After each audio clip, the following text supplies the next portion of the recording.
Hi, I'm Anne Heche, and you're listening to You Might Know Her From with Damian and Anne. Not this Anne, the other Anne.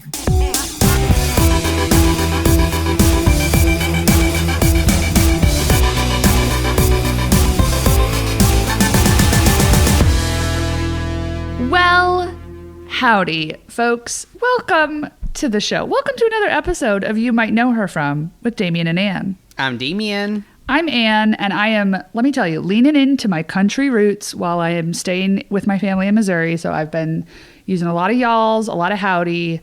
To be clear, I grew up in a college town, but my parents grew up on farms. So, you know, I feel like it's in my blood. I love y'all. It's such a gender neutral folks of it all, you know? Exactly. So follow me on this journey. The other night, I rewatched The Great Muppet Caper, and I was thinking of you. I don't know, I guess because we had been talking about the Muppets a lot on the podcast in somewhat recent time. And then I decided to start taking notes during it. And then I think I started having weird memories, and then I fell asleep. So this is where it goes. It says, Charles Grodin acting opposite Muppets. And then I wrote my jewels, which I think is a line that Diana Rigg says. And then I fell asleep. But I watched it and I laughed out loud at so many points. I think I had thought that I had seen it more recently than I had. And then I watched it and I was like, I haven't seen this since I was a child. But I still remembered lines. And then there's whole bit that Gonzo does it with this guy. He's a photographer, and there's this. It's probably a celebrity, but I don't. Oh, it's Jim Henson. No, it's not Jim Henson. It's a celebrity. I probably don't know who it is, but it's a real person who's at a table, and Gonzo's like, "Can I take a picture of you guys?" And it's a man and a woman, and the man is like, "No." Basically, the man is like, "No," and he's like, "Don't you want a picture of you with your wife?" And he's like, "My wife's not here," and the bit keeps happening, and it's clear that the man is stepping out on his wife, and I was like, "This is revolutionary. It's radical." Were you high at the time? Yeah, I was. But I still think that that wouldn't happen in a Disney movie now because fucking Disney owns it, and it's they're made for kids and it's all stupid. It's so irritating. I feel like they are playing to the lowest common denominator. I feel like they just don't respect their audience sometimes with the sort of jokes that they make. And I agree with you. It's none of those jokes. It's I didn't get any of the jokes in Grease that were sexual innuendo, and it's fine. Or whatever. Yeah. Oh my God. Didn't get it. I skipped a period. I didn't get any of it, but I enjoyed it on the level that I enjoyed it at. And then years later I said, oh, that one was for me. Speaking of the Muppets, did you know that? I don't think we talked about this, but fucking Kermit the Frog was the first person voted off Masked Singer. Oh my God. I saw it on Twitter, and I didn't want to tell you because I wasn't sure if you were watching it in real time. So I didn't want to spoil it for you, but I did see it and I forgot to mention it. I wanted to know your take. Were you into it or not into it? And do you think it should have been Miss Piggy instead? Obviously it should have been Miss Piggy 1. And 2, also an hour before I watched it, I was a day late on the episode, and an hour before it's so typical, my ex sent me a DM with picture of Kermit with his mask off, and I was like, cool. This is unacceptable. This for me. As usual.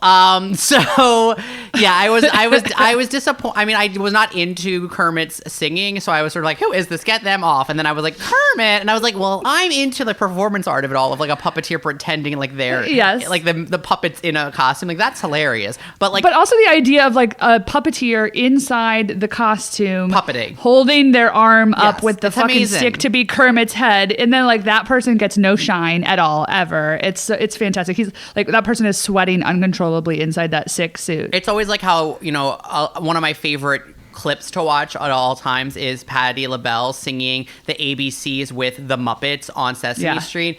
And my friends and I, when we were in Fire Island, we always love to throw a bottle of poppers around and watch that.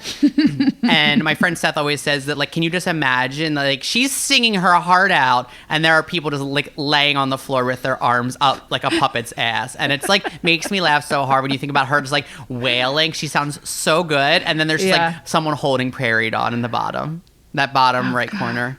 I also, we tried to ask Leslie Ann Warren that question of what is it like? And she was like, I fell in love with them. I loved them. I really just thought of them as Muppets. She was acting. Yes. Mwah. I was paying attention to Charles Grodin and Diana Rigg acting opposite them. And I was like, that's fun.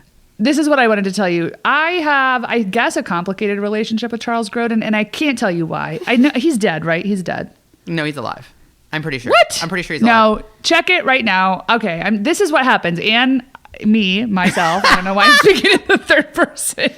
I say, oh, that person's dead. And Damian says, no. I say, yes, they are. Check it. And then they're alive. I'm going to bank on Charles Grodin being dead. And I'm going to bet you he's $4. Alive. He's 85. What? How much money did Come you just on. bet me? How much money did you just bet me? $4. I'll Venmo you right now. I'm going to Venmo you right now. All right. Well, he's alive. He's 85. Okay, well, good for him. So here's what I want to say. I was into Charles Grodin always seemed old to me, and maybe he was. I mean, if he's 85 in the 80s, what does that make him? Like 45, 50, whatever. His hair is so specific to me because I think he's been wearing a toupee like since the 80s. Yeah, I think that's right. And so it's like this wispy top that is like always. Anyway, my partner's family and I watched Beethoven over Christmas break. Oh, interesting. And I'd never seen it. I did not grow up with it. And it's like their family movie. And I was like really trying to get into it. Is Bonnie Hunt the mom in that, right? Yeah. Okay. Yeah. And that was I think, yes. Is that right? Yes. I believe so. That was enough for me. But I don't know what it is about Charles Grodin that it never worked for me with him. So if any of our listeners out there like have a Charles Grodin that I should watch that might like make me a fan. I mean, maybe it's Clifford. What the fuck is Clifford? The Big Red Dog? No, I think it's Clifford. It stars Martin Short and Mary Steenburgen and Charles Grodin, and Martin Short plays a little boy named Clifford, who's Mary Steenburgen's child. Okay, you're not selling this well. Actually, no. On second thought, I will watch that. And Charles Grodin is her like boyfriend, and Martin Short's like he's like a problem child, but he's being played by an adult, obviously. And I was obsessed with this movie as a young person. I'm going to tell you the Charles Grodin that I do like, and it's Dabney Coleman. You know, it's like Dabney Coleman could be playing all the roles Charles Grodin does, and I'd like him much better. I'm sorry that I wished death upon Charles Grodin, but I just want to let you know that I am sending this Venmo right now, $4 to you. So taking this Masked Singer of it all, I want to recount for our listeners the enthusiasm that I had for the most recent season of Dancing with the Stars. I was watching it week to week. It starred AJ McLean. It starred Nelly. It starred Justina Machado. It starred Sky Jackson. And it starred Anne Heche. These were the people I was really invested in. Folks, during the height of this, we talked about it on the podcast. You probably remember. But I was like, we got to get Anne Heche. We got to get Anne Heche. She's on Dancing with the Stars. We got to get Anne Heche. Folks, we reached out. We didn't hear back for a little bit. And then one day, out of the blue, we get an email that's like, hey, Anne Heche has a podcast and wants to come on yours to talk about it. Well, we just about died. Like, almost like Charles Grodin. Again, we've said it here before, but when something big comes through, sometimes it's out of the blue. I just get a text or I send a text and it just says all caps, email. And that's when you know you got to go to your inbox if you're at a funeral, if you're pooping, if you're in the middle of a shower, you get out. Like these are the important moments in our life. So when Anne Heche came through, we just said, this is a little unconventional. It's a little bit different than we usually do our show, but we sort of positioned ourselves, said what we do, what we're interested in doing, and Anne and her podcast partner, Heather Duffy Boylston, said yes. So gear up because we really got into a lot on this episode. You might know her from 6 Days and 7 Nights, Wag the Dog, If These Walls Could Talk, Volcano, Donnie Brasco, Birth, Hung, Catfight, Men in Trees, Psycho, and My Friend Dahmer. Okay, folks, this is a big deal for us. For those of you longtime listeners, you know that You Might Know Her From is a podcast where me and my best friend Damian talk to actresses about their body of work. And when we reached out to Anne Heche, we found out that she started a podcast with her best friend, Heather Duffy Boylston, called Better Together, where they talk to a guest each episode about the person that makes them better. So, folks, welcome Heather and Anne to the show. Thank you so much for joining us. Thank you. Hello. Thanks for having us. Hello, guys. So can you tell us what inspired the podcast and how you each make each other's lives better? Small question. Well, I think to begin with, Heather and I match each other in terms of what our specific understanding is in what our purpose and direction is for our lives and for others in the world. Basically, living in loving kindness, as I say. And Heather's phrase is, don't be a dick. She says everything all beautifully with so many words and goes on, and I just sum it up by don't be a dick. which I think covers everything that you've said. It basically does. I think our intent in getting together and working together started really 3 years ago. We've been friends now for almost 12 years. Although we come from really different places, the more that we became friends, the more we understood that our participation in this world is really, we care a lot about others. And I wanted to do a follow-up to my book, Call Me Crazy, which was written now 20 years ago about overcoming sexual abuse. And it got buried in 9/11, amongst many other more important things than that. So, and it's the 20th anniversary of that. The book came out a couple days before 9/11. 4 days before 9/11. So her book tour was canceled, and the message on the book was never really received. It was understood as truly Call Me Crazy, and everybody did. I was like, what? Well, if I had known you would have done it, then I would have called my book Call Me Sane. Well, there was nothing funny to talk about for the late night pundits, so they attacked you. Yeah, at that time. Yeah.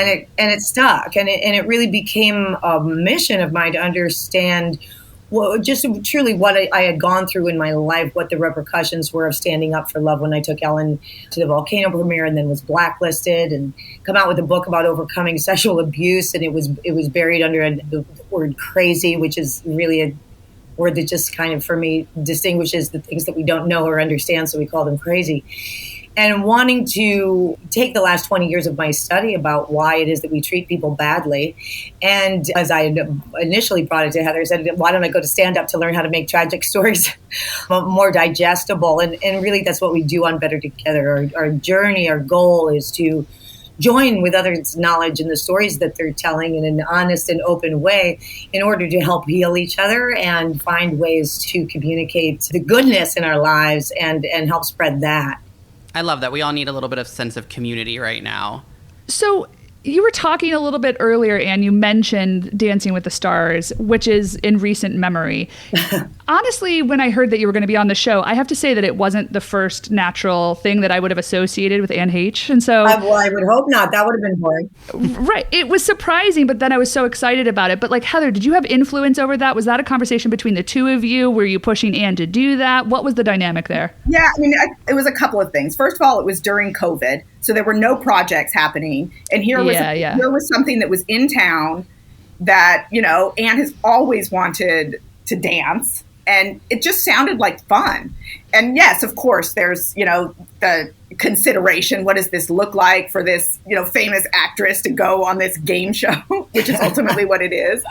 But I didn't know that part. But also, who gives a shit, Right. She's never cared what people think. It sounds fun. It's a job, too. And I'm lucky to have a job during COVID. I'm an entertainer. Yes. Like, what am I? I'm not an artist that pushes myself. That's what I do. I wanted to do stand-up in order to be able to tell tragic stories in a funnier way. Like, my whole goal is to be able to do things. And Hollywood often puts that cap or box around you, which obviously I found it very difficult to stay in the box. And I've had, there have been positives and negatives that have come from that, too. But Dancing with the Stars was like a no-brainer. It was also the first live show that was shooting during COVID. So it was an honor to be a part of and asked to be a part of. It was a very significant season for them. I'm not certain you would have done it if it wasn't during COVID. No, but or if I had ever seen the show, which I hadn't, but that's a secret. So don't tell anybody. That's another story. But yeah, like the world is ending, the world is ending. Why not try something new? And I love to know that you wanted to dance. I'm into it. I dance. I train myself to dance. But I also like arming myself with knowledge. So when I have an opportunity to learn from an expert, by God, I'm going to do it. When I learned how to, when somebody asked me if I could skate, the whole thing about actresses, you ask them if they can do it, and they go, yeah. So I wanted to do a Hallmark movie, and I needed to be a skater. Do you skate? Yeah, just give me a couple lessons.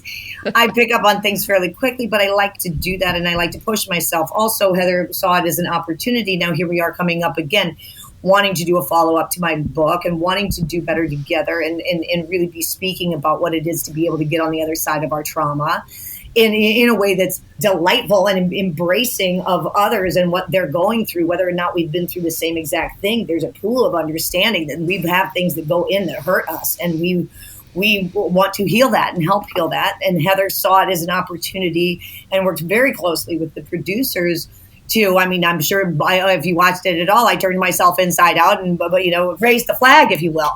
And that was a very specific and sculpted way. We had, a minute and 20 seconds for Heather to be able to put into a context what she felt people didn't understand about my past and begin the foundation of reminding others of the incredible thing that I went through in my life, that in creating and being a part of a sexual revolution, a revolution that changed the law for gays to get married. And that was my biggest badge of honor. And she needed that heard in order to be able to carry forth the story that we are unfolding together with Better Together.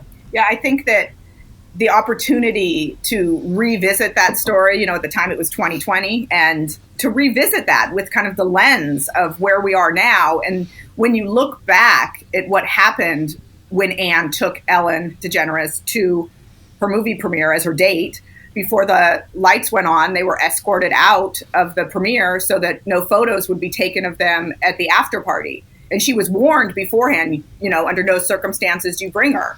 And she did, and was, basically fired from her contract with Fox, and, didn't do a studio picture for 10 years after that. It was the ramifications of that and the way people responded to her honesty. She was the first leading actress, or actor for that matter, to ever go out and be open about it. And it was a huge deal at the time. And when we look at it now, it's not even a blip on the radar if somebody were to bring, somebody of the same sex as their date to a premiere. It wouldn't even be a thing. And I think that it was important to look back at where we came from to know that it was stands like Anne took that makes it so that it's not a thing when you bring somebody like that to a movie premiere.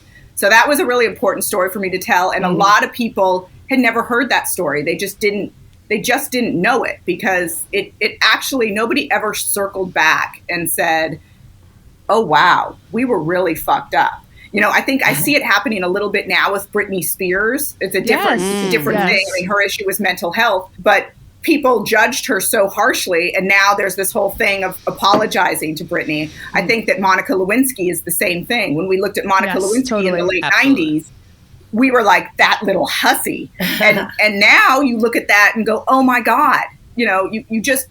Perspective. I think we've come a long way, and it's important to recognize that. And I think that there's certain people like, Anne, Britney, Monica, that shows us that. Completely. And also, it hasn't been that long, but people's memories are so short, especially when we like to pat ourselves on the back for all the progress that we've made. But I mean, that's why I was excited about Dancing with the Stars, because it felt like it was this platform for you to sort of like tell the story. And then it sort of went south because the whole thing, like the stupid like live TV Tyra Banks getting the wrong cue card of it all was such bullshit. I understood why you stormed off. Like, I would have been frustrated too. You two had spent this time crafting this whole thing with the producers, and then it went south because like they didn't have it together. Yeah. Well, I mean, and you tell the story about how Fox fired you from your contract for telling the truth. You remind them and say that we just told this truth, and then they kick you off the show that night.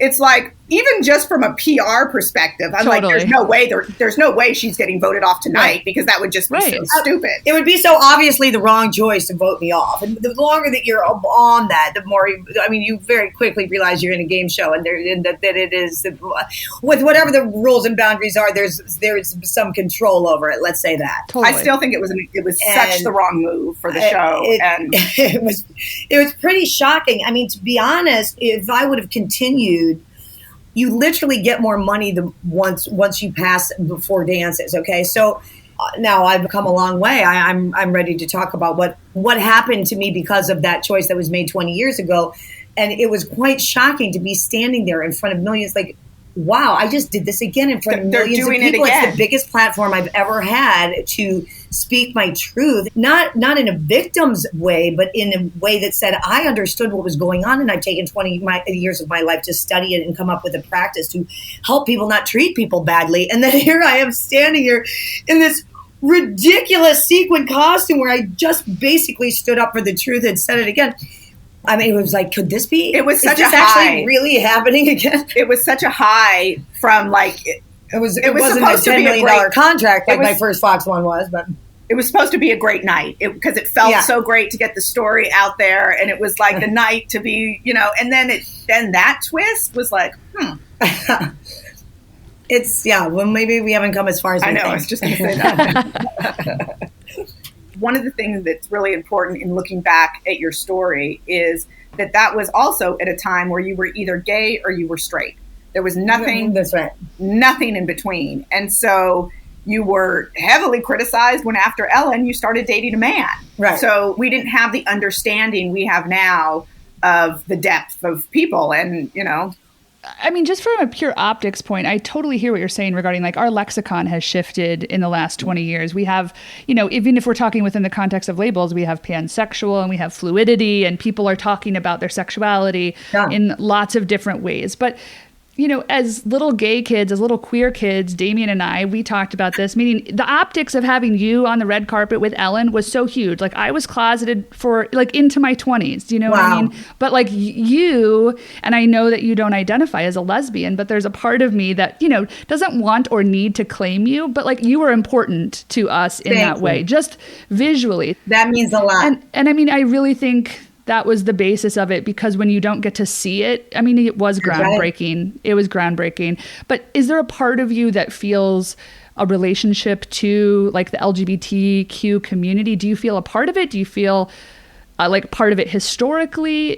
How do you identify in that world? I feel like I feel like half the leader of the LGBTQ, you know, love foundation which is exactly why I stood up and said, there's no fucking way you're going to not have me on the red carpet with her.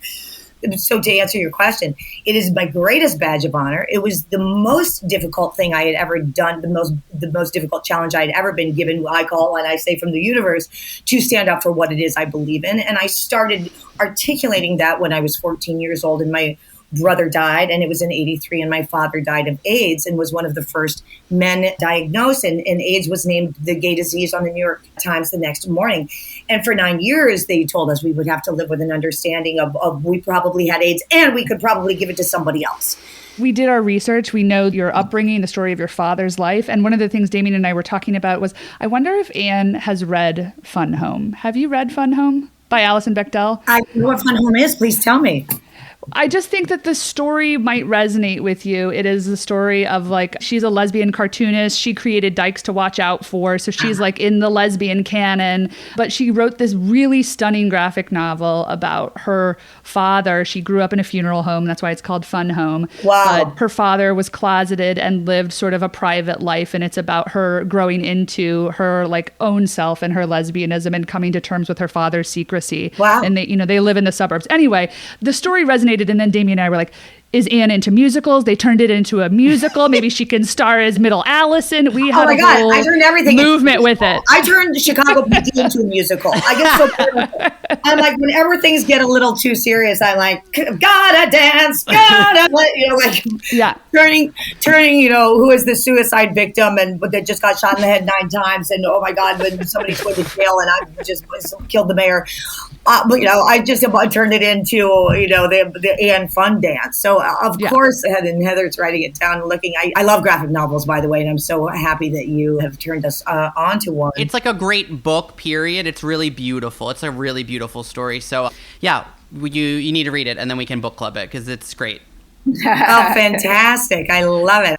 Okay, so, like, you've worked consistently for, like, the last 20 years, and, like, some of last 30 years. I'm saying that because I'm embracing my half-century oldism, that I have had a real brilliant career in being able to work 30 years, and 10 of them being blacklisted, but the journey I've had, I'm now really starting to embrace, and I also think people pay attention to older people in their wisdom. So I'm like, yeah, I've been doing it for 30 years. Maybe that will earn me the right. Right. You know, like a roll call, like for some of our favorites, you know, like Cat Fight with Sandra Oh, Birth with Nicole Kidman, your unrecognizable turn as Jeffrey Dahmer's mom in My Friend Dahmer, you know, this great wig, and like you're doing this amazing body work. You were Emmy nominated for your role in Gracie's Choice. You headlined Men in Trees. You were a series regular on Hung on HBO.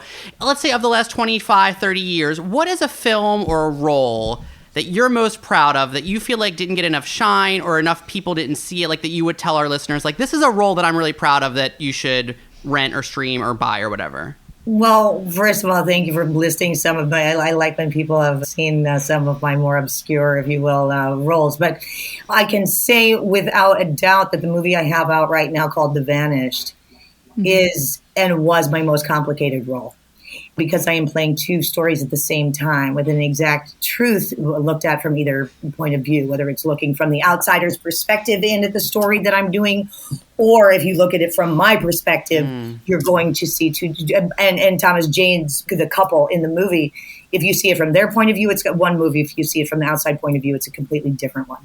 And navigating that was one of the biggest challenges, was one of the best ideas I've ever had. Thank God Peter Facinelli and Thomas saw it. I think that's what collaboration in its highest form is. When you're able to just step into a table with the masters and say, this is what I know. I knew how to do that movie. I was trying to embrace what it was to be an actress again, as Heather and I were working on a reality show, a show about the truth of my life and what we were going to follow up Call Me Crazy with, and really embrace it. So I can say that, and for sure. But one of the ones that I am most delighted by, and I think your audience will probably love, is Catfight.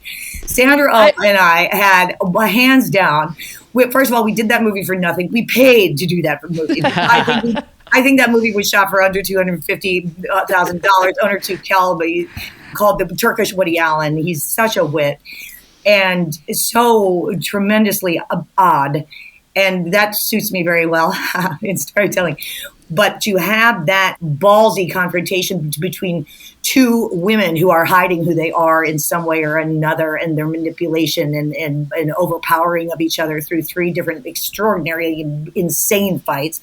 Alicia Silverstone, it was the first time I had played a gay woman since I broke up with Ellen. And it was very important for me to understand the perspective and point of view that I had. And it gave me a little window to be able to speak on the perspective that I had within the gay community, which again was an outsider being able to tell a point of view from the inside out. And I said, well, if I'm going to do it right, then I need a gorgeous fucking girlfriend, because I need somebody to understand that when I'm playing this is out of love. This isn't, it again had to be a visual that allowed me to depart in a way that I wanted the love to be cherished. It was very important to me that they loved each other, even though my character is such an egomaniac, and that's what I wanted to show. It has the same downfall as any other relationship.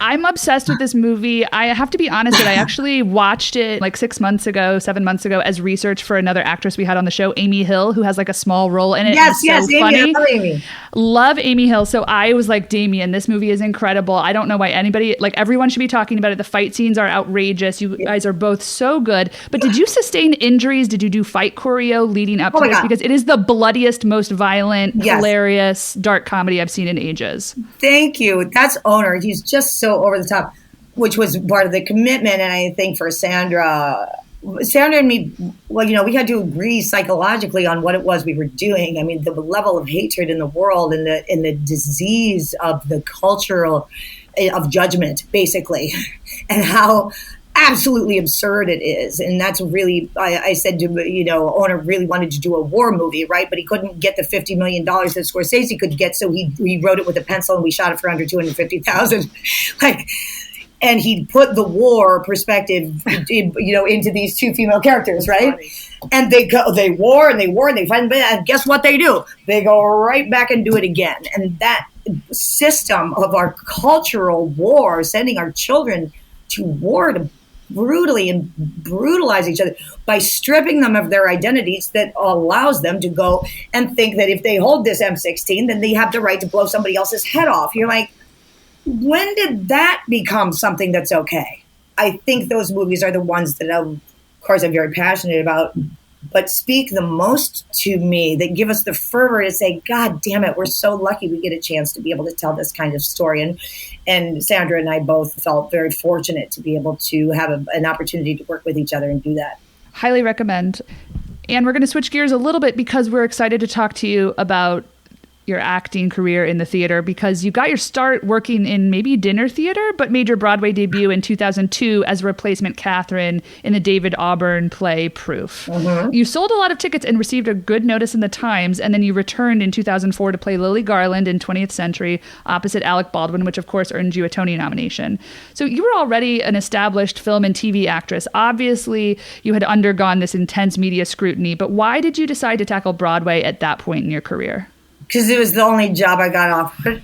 Really? That's insane. I mean, there is some truth to that. Proof was closing, and they brought me on. I was the fourth rung. They thought it was going to close. I opened up that. They gave me a new cast. I opened up that show on the 3rd month anniversary of my son's birth, and that was incredible.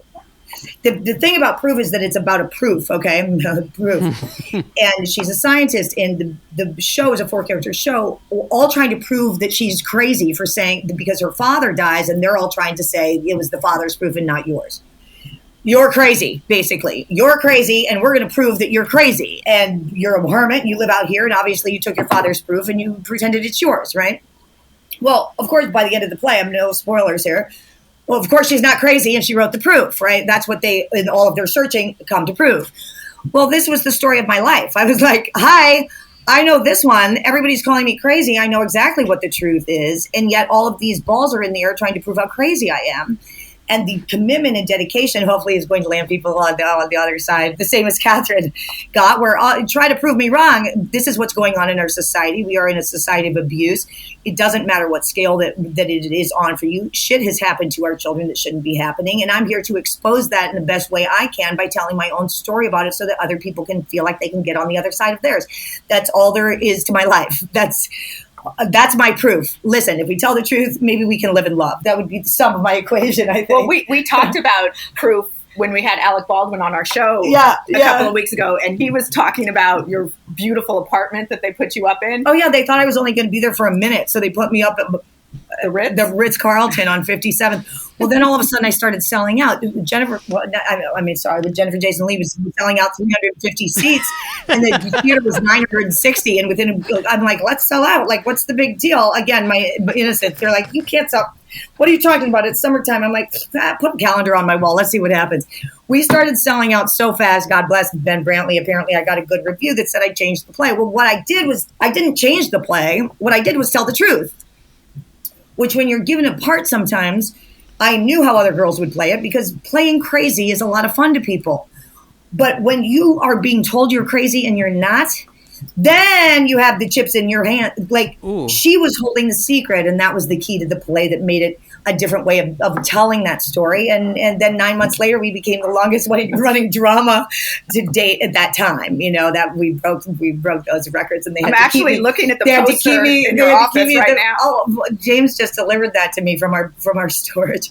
You know, that was part of the miracle. And also, again, it was so odd to me that I was having to prove that I was an actress, but because I had written a book that nobody wanted dare ask why I would call a book called Call Me Crazy in the height of my career, or whatever everybody else thought was the height or possibility or potential, to expose something about myself and never bothered to ask why would she do that, or question what it would be that would make me take the height of a moment and say, I think it's time for me to tell the truth about life and try to help people in this moment. Granted, what do I say? My timing was always well off until now. So that won a Tony, I'm seeing. So winner. Oh yeah. Oh, David. Yes, and the Pulitzer Prize. Yeah, it's a Pulitzer winner. I mean, it's right. I think I was the only one who got the proof, though. And Heather, we've entered the part of the show we like to call the rapid fire. It's rapid fire for us. Take as much time as you need. We're just going to throw these at you. It allows us to do even more non sequiturs, okay? Okay. You had a string of high-profile movies in the late 90s. I'll just name some of them. Donnie Brasco, Volcano, I Know What You Did Last Summer, Wag the Dog, 6 Days, 7 Nights, and Psycho. And that was the end of that. After these string of hits, you were on the track for superstardom. Did they give you coaches when it was clear that you were sort of like the starlet, the next hot thing, that were like, and here's how you do interviews, here's how you do red carpet, this is how you charm somebody in the room? Like, is that all part of the Hollywood machine, or do they let you go? I wasn't a starlet long enough to find out. Obviously, I was very outspoken in what I say about Hollywood. It's really shut up and look pretty.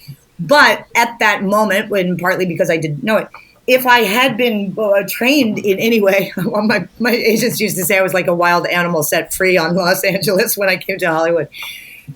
The fact that I didn't understand all of the etiquette, I didn't have Heather in my life. I didn't have anybody I could trust. That's part of what happens when you come from an abusive childhood. There's no trusting. And I'd been on a soap opera for 4 years, so I digested. I was twins. I did 60 pages of dialogue a day myself. I mean, I was like, I didn't know anything. I came out to Hollywood after avoiding an Emmy in Nebraska, doing a movie with Jessica Lange, and I was eating a cheeseburger on my bed, going, I guess I'm not going to Parsons. Like, and then hi, and then all of a sudden. But when it really was the moment, I mean, in some people's eyes, I guess you could say I really botched it. I think when I wrote my book, Call Me Crazy, and I was talking about love and what that means, I was writing through a really innocent heart place and going, this is the message I have to say. I'm going to speak my truth, and this is the truth. And I just blah. And if you read the book, it is exactly the way that I speak. But my intelligence hadn't wrapped around myself yet. And I'm taking, some steps to acknowledge the innocence with which I was put into that particular limelight, and I didn't know how to navigate it, nor do I. It was the first time it was done. I mean, what do you do with a girl who's like saying she loves what? It was the oddest thing anybody had ever heard of, which when you come from my family, I'm like, wait, what? I mean, my family's so odd. There's like 900 different things that were more traumatic than, hey, I want to take a woman to a premiere as my date. But to the world in the way that we were receiving information in our consciousness at that time, it was downright shocking and needed to be. And that's why we have firsts. That's why we have. That's why it's my greatest badge of honor to have stood up not only for myself, for Ellen, for every person who was looking at the TV and going, my God, what? I mean, Ellen wouldn't even hold my hand. Why did I put my arm around her with Clinton? It wasn't because I had some prefabricated notion of how I was going to help change the world and how society looks at same-sex couples. It was because my instinct and my heart and my soul was so profoundly dedicated to doing and showing what the right thing was, in my opinion, that I pissed off a lot of people. But it also, that voice, I would say, and Call Me Crazy, you don't get 2 cups of crazy in and get to take 1 cup out. The world needed to see and have somebody as belligerent as I was to say, this is not right and this needs to change. So going from something so poignant to going to something really dumb. Same. You have this really great big brunette wig in My Friend Dahmer. You also brush your teeth while smoking a cigarette in the comedy That's What She Said. So we ask this question a lot to our guests. As an actor, which do you prefer? Do you prefer wig work or do you prefer some sort of teeth work? Like, prosthetics, painting them, having some sort of tooth accoutrement? Anything like a nip tuck, I had a little bit. Anything that serves a character. And it's the same way I work my body. I make my body available for I appreciate that you saw my body work in Dahmer, not all actors, but a lot of acting is, everybody thinks it's from the neck up. The whole body is my instrument. I work very hard on being able to have that flexibility to go from character to character. And the smallest things are tweaks. Those are the teasers. I say I arrive with the character in a bag sometimes because I was shooting a show in Vancouver. Dahmer came of the Aftermath, the sci-fi show I did with James. And I needed to go for a week to Dahmer, so I call it character in a bag. I show up with a Ziploc, the hair and makeup team on my one show, and I'd fit together, I'd figure out the character. It's so simple to change and construct a look. And if you get into the body and physicality, I shoot them pictures. I say, this is what I'm going for with her. And then I arrive with it in the bag because nowadays when you're doing low budget independent film, you don't have any rehearsals like we used to have on Donnie Brasco for 2 weeks talking about the script. That's not it. You arrive with the character in the bag. Here's the wig. Here's the lipstick. It's these 2 off colors. And they meet me at the hotel at 10 o'clock at night when I arrive at the Marriott, and we put on some clothes backwards, and then I become a character. I love character detail, and that go crazy, Nitty. I mean, they really did. I said, if there's somebody who's going to be a serial killer, I know this is not necessarily everybody's point of view, but I'm going to be the mom who shows what it is to take responsibility for that. Because children do not get born as serial killers. I'm sorry. You have to become, in my opinion, you are made to be your craziest self. And I have 3 siblings who were toppled under the burden of a lie, of deceit, And I carried that into that performance. And to do it, I needed some really specific things. So Heather we have this little gold eyeglass case that I'd gotten at a vintage shop to hide all of her drugs in. I think I had pills in there. No wonder you like that. That'll be fun for your viewers to go find that. Yeah, when you see that little gold sequiny case. Yeah, that's hers. Okay. And you appear in the 1996 segment of the HBO film If These Walls Could Talk. The film follows 3 women as they grapple with abortion in different time periods. You famously returned to the series for its sequel, which centered 3 different stories about lesbianism, by directing the modern-day romance starring Sharon Stone and your girlfriend at the time, Ellen DeGeneres. I wrote it. Yes. Oh my God, that's right. That's right. That segment was so important to me as a young kid. I was obsessed with it. So it was so exciting to see all of these stories told with no male characters at all. So can you tell us here, what was more challenging, acting opposite the legend that is Cher in the first one, or directing Sharon Stone and your then girlfriend in a sex scene? Oh God, I was so excited for that sex scene. So I really wanted, Misconception was called MISS. Of course, I play around with words all the time. Okay.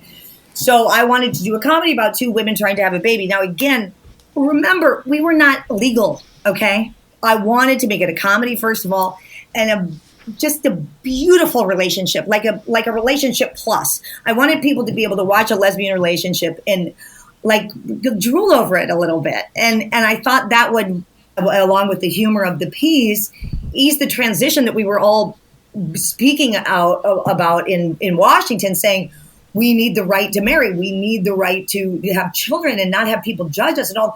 It was such heavy material and topic that I wanted to make it a comedy. So when it came to this, so I wrote them a sex scene. I wrote Sharon being funny. I wrote some of the greatest, I think the funnest things that Ellen has ever done about these 2 women and their trials and tribulations trying to have a kid, and how ridiculous it is to order up sperm online and put your feet upside down after you're at the cryo bank and you're reading and Sharon's reading. And it's a really sweet, sweet story about these 2.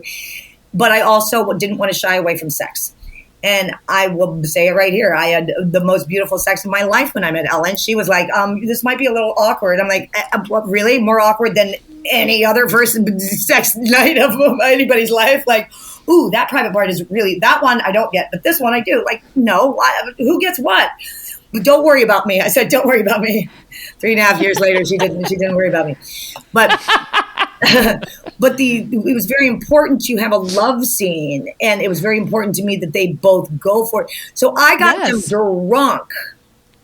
I was like, you guys, get off the set. I said with my DP, we're sitting, lighting. I was like, everybody's going to be offset with me, but there was not one question in my mind when Sharon said she was going to do it. I called her and asked her, I said, I have Reaching Normal, which I'm going to do for Showtime, or I have Misconception, which Ellen is going to star in for HBO. Which one do you want to do? She's like, yeah, I'm going to take this on, which was incredible that you did it, obviously. But I said straight up, like, this is going to be a love scene, and this is not going to be some touchy-feely, ooh, look how cute we are when we kiss, and aren't we some man's fantasy? I was like, I want a love scene. And now it's like, why are you saying that? Why are you telling everybody you want me to play? I'm like, go make love to Sharon Stone. Get your fucking asses over there. There's booze in the trailer, and I'll be ready in half an hour. And I think that was a real moment. That was probably one of the first. There had been other sex scenes, but to have Ellen DeGeneres doing a sex scene with the biggest movie star in the world was hot as fuck, and everybody loved it. And it was a thrill to have written it in a context of love and the service of love, and what that looks like with 2 women one night, out of 365, like we all have for a year. So that was really fun, and I hope it meant a lot. And I think it did mean a lot to people that I had written a comedy about that. And you star in Birth with Nicole Kidman and Lauren Bacall. Did the great Lauren Bacall bestow any wisdom or have any good old Hollywood stories on that set? Anything you can share? I never saw her. I couldn't see her. I wasn't in any of those scenes. Okay. I was the girl behind the curtain. I didn't even know what curtain I was behind. I was like, who is this girl? I love that movie. It's so strange. I do too. Jonathan, like English director, and I'm trying to, again, build myself up. Nobody wanted me to. I had to audition for that role and everything else. And I'm on Broadway at the time, and I went up to him on the street. I'm like, Broadway, you're like playing to 900 people a night, and it's a whole different way of storytelling. And I say to Jonathan, because the whole movie is such a mystery, let alone my character. I'm like, where does she come from? He's like, if I wanted to know your fucking backstory, I would have asked you. Oh. And I was like, okay. Oh, cool. No. He blew my mind. I was like, right, that's my business. But it was so funny because the fact of the matter is, it was a really life-changing moment for me, because it's like, directors, they wrote it. They got their own stuff. How you get to what your work is your problem. Yeah. And that was an amazing moment. The other amazing moment with him is the kid. I don't know how Nicole did it, but the kid who was playing in that movie, he looks very blanket. But when you go to work with him, he looks like this. He's making sounds and squeaking and popping, and his eyes are moving, and blah, blah, blah. It's the most distracting thing. I had no idea how Nicole pulled that movie off. And I'm like, am I supposed to? And they're like, action. I'm like, okay. I'm like, oh my God. And they're wondering when I'm going to go, And I have this speech, and he's, that's his eyes are twirling. Yeah, exactly. He's treading out on me. And, cut. And I'm like, and Jonathan comes over and he goes, I said, yeah. And I thought he was going to say something about the kid. No, he doesn't. What he said, I say, what? He goes, take the need out of it. The need? The need. Oh. And I said, the need, take the need out of it. I got so bamboozled by that. I was like, one, I did not decide that this character was going to be needy, which means I'm revealing things in character that are in me that I haven't chosen as a directive. And the fact that he can see that means I'm not doing my job well enough. And I need to go. I went to my trailer and I was like, take the need out? That was the story of my life. That changed. That's how life-changing experiences with directors can be. The moment that you're seen, and it literally, I was like, if I'm going to have need in a character, I for sure am going to choose to have need in the character. Here comes Dahmer's mother. But the way that we get to identify with ourselves and our own healing through character is the addiction I had to playing characters, because these surprises of witnesses to our most vulnerable selves, we're 100 feet by our faces, show so much. And the learning experiences I've had, I didn't learn from Lauren Bacall, although I did get to sit with her at a cast dinner, and she's glorious and glamorous. And I will say the same about Nicole Kidman.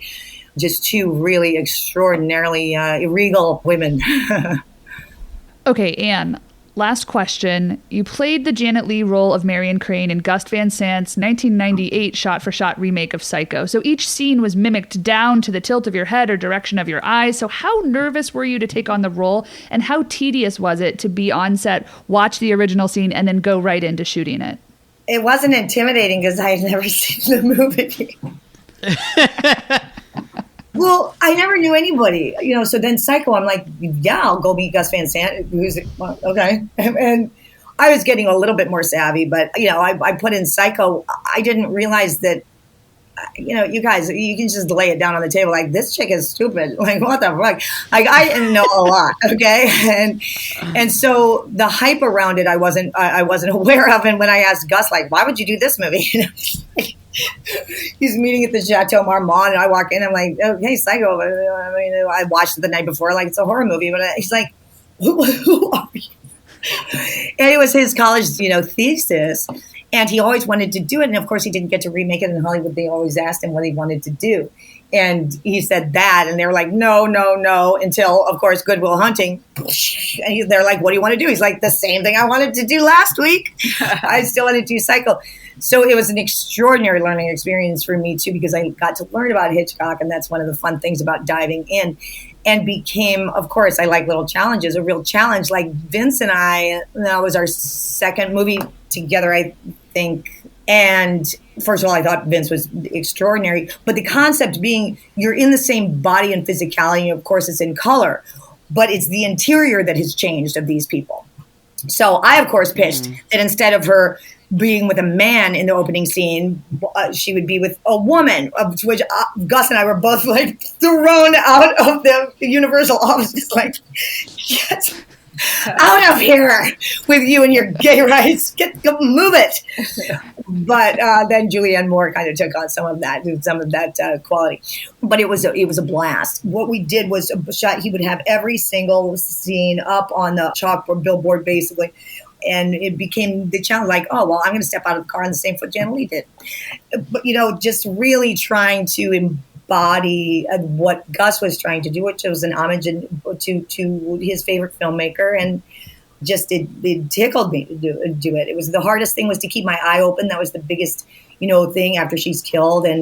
And Gus wanted to do a shot, the one shot that Hitchcock couldn't do, which was going through a wall in the bathroom from her eye. And because of what Gus had learned, we now had the technology to do it. And Hitchcock had always said he wanted to. So my biggest challenge was learning how to keep my eye open for as long as I could. And I swear to God, I trained my eyes. I can picture you would die because you would be looking over at me. If I'm starting a character, like I can't sometimes get out of it.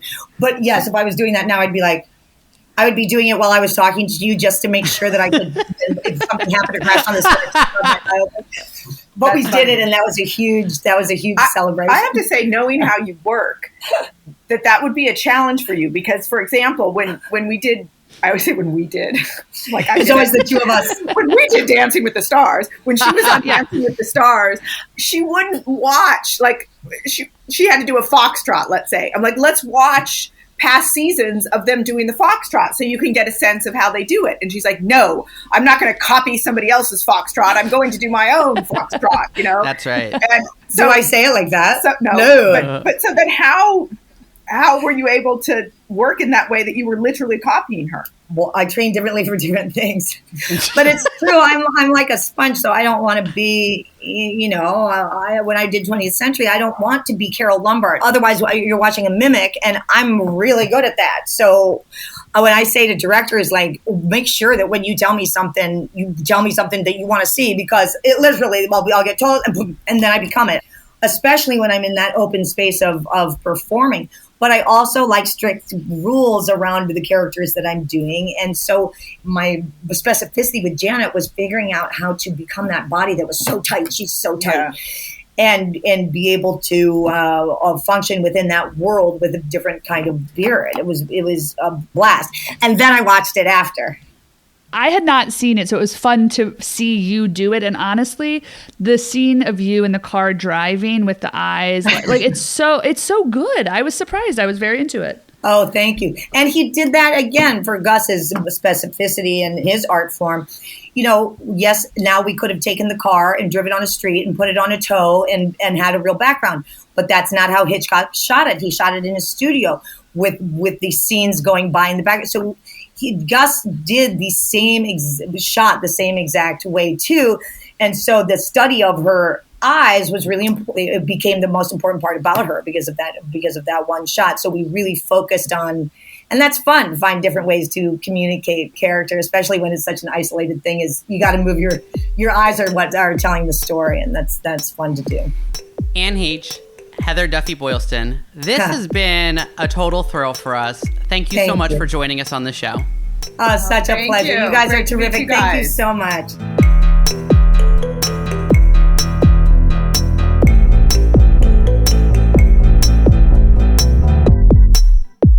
Y'all, come on. I think Anne Heche should do Fun Home, the musical. This is clear to me. And I realize that on the record, I said that she should play middle Allison, which is not correct. Age-wise, she should play old Allison, and I'm here for it. You were just trying to age her down because she's from Hollywood. It's, it's what everybody needs in this biz. I did love talking to Anne Heche about being in Proof. And, what was interesting is she was like, God bless Ben Brantley. He gave me a good review. He said I changed the play. And I did read the review in preparation. And what was interesting is they said how she actually shaved time off of the total running time of the play, which I thought was such a cool specific. I mean, she's obviously a fast talker. So are we. But I loved hearing that specific detail. And yeah, I think that I can see how that type of energy would change the dynamic and speed of a play. Again, one of the things that's thrilling about the podcast is getting to talk to somebody about the work and dive into their career. So we actually avoided some of the bigger things that Anne Heche has already been on the record talking about, like Wag the Dog, Donnie Brasco, 6 Days and 7 Nights. There's plenty of press about all of those movies, and we wanted to dig into the things that we were excited about. Also, I think she should come back and do theater. When the theater reopens, they need to have Anne Heche back. Also, her last name is pronounced Heche, which I had never heard before, but we confirmed with her before. Pronunciations of names is very important to me. We've never had another Anne on the show, which is a huge deal. So I was glad to know that it is pronounced Heche. Folks, thanks for listening this week. We hope that if you like what we're putting down, that you'll be so generous to leave us a written review on the Apple Podcast app. Give us a 5-star rating and give us a few words. It's the best thing you can do for us to keep going so that we can keep scoring amazing, great guests like Anne Heche, Leslie Ann Warren, Heather Matarazzo, etc. And we've been doing this thing where we've been connecting guests. And so we've been trying to connect this week's guest to our future guest, our mystery guest in the future, so you can figure it out if you like a blind item. So Anne Heche directed If These Walls Could Talk Too, which in that amazing ensemble of women co-starred Nia Long. I believe she's in the 70s. She's in the 70s, one with Michelle Williams and Chloe Sevigny, yeah. So Nia Long is in that. Nia Long appears in Big Mama's House alongside next week's guest. It is, and I know we've been saying it a lot lately, huge for us. Huge with a Y, like I'm from the East Coast. I just want to also tease that next week's guest, again, is somebody that we've been chasing for so long, was on our short list when we started this show. She was like a top 5 contender for people we wanted to talk to. She talked to us just briefly about Miss Piggy, and it was a thrill. Oh my God, I got so excited. Beautiful humans, please, you know how to find us. Please follow us on Twitter and Instagram. We also have a Facebook page if you're of the older persuasion and prefer that platform. We're everywhere. You can find us at Damian Bellino and at Rodeman. That's RODEMANNE. You might know her from was produced by us, Anne Rodeman and Damian Bellino. We want to thank, as always, our tremendous consultants at Grumpy Entertainment. That's Jason Jude Hill and Daniel Sears. Daniel Sears is a wunderkind, is that what they say? He splices, edits, puts together all of these episodes that you hear. He is a phenomenon. Thank you, Daniel. We also want to thank Gang. Their music underscores each and every one of our episodes. You can stream and download Gang's music on iTunes or wherever it is that you listen to your music. So another note that was in my phone that I skipped over, it said, I must show you, this is to you, I need to show you my favorite Muppet Show episode starring the Mom and Shans.